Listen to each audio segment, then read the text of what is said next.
I didn't expect it to be as emotional for me. I was walking the floor yesterday, and what kind of came over me was a sense of like community and seeing how happy I could get emotional thinking about it. How happy everybody was to be here and like to celebrate their fandoms and to find community within that, and people from all walks of life, all places, all colors. It was amazing to see, and not to mention how dope the cosplays are too, and to like cosplay with pride and to be able to compliment people and say, "Damn, it looks great! I know who you're cosplaying as." So I loved it, and I've never experienced anything like this in my life. Comic-Con is unlike anything I've seen. It's been on my bucket list to go to Comic-Con since I was 9, and to be here now walking the carpet next to Mark Hamill is a really cool life moment. Yeah, look, it's thinking like who would sign up for this, right? And I think that it comes out of a place of necessity in some ways for these boys in the dystopian world that they're living in. And Stebbins has a very unique reason for joining the Long Walk, something that I don't want to necessarily spoil for fans, but fans of the book will have been aware. And I think it's a very dynamic thing to watch Stebbins' performance and like his motivation change from the beginning of this walk then towards the end. Of course, you've seen the film. And I think going into it with this idea of I'm going to beat all of these boys, and I don't want to get close to them because I don't want to hurt them. I don't want to hurt myself because I know I'm going to beat them all. And to see that kind of shifting throughout the film, I think is a really cool thing to see as an audience member, but as an actor to play, it was a really cool thing to be able to play. Well, let me tell you, I walked 261 miles on that movie, so I feel like we paid our dues here, and we walked quite a while.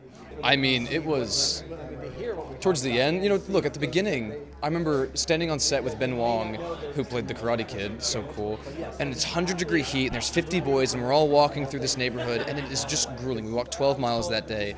And I remember after our first take, Ben turned to me and he goes, "What on earth did we get ourselves into?" And so it was hard at the beginning because you're breaking your feet and you're getting these blisters going and you break these shoes in, but then towards the end of the production I felt like I could walk forever. In some ways I feel like we're trauma bonded because of this experience that we had, and to wake up every day, some days our call time would be 3 a.m, right? And to wake up at 3 a.m and know that we've got a long walk ahead of us and to be there together, I think built a lot of team spirit amongst these boys, and I'm so grateful for the time that we shared together because I really do care for them and I really respect these boys.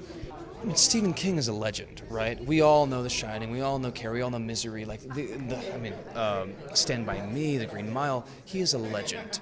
He's a living legend. And to be able to bring an iconic Stephen King character to life in his lifetime is one of the greatest honors of my life. Not only to mention like a fan favorite character as Stebbins, he had to approve all of our castings, and so to know that he gave his blessing to be able to, for me to play Stebbins was really meaningful to me. Hunger Games is what made me want to become an actor.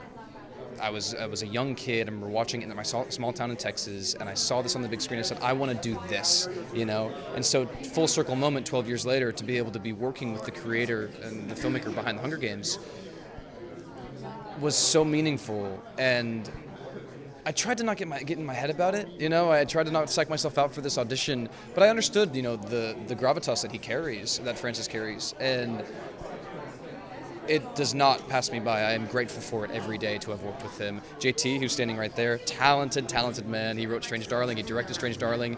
His adaptation of our book is so expert. I love you, JT! Is so expert. And he elevated this source material that Stephen King wrote and has gifted fans a new alternate world that's still the same font, and like you have new fresh ideas in it, and I think he did an amazing job at creating this. And of course Roy, who's standing right there, producer of the Minecraft movie. I mean, it's an honor.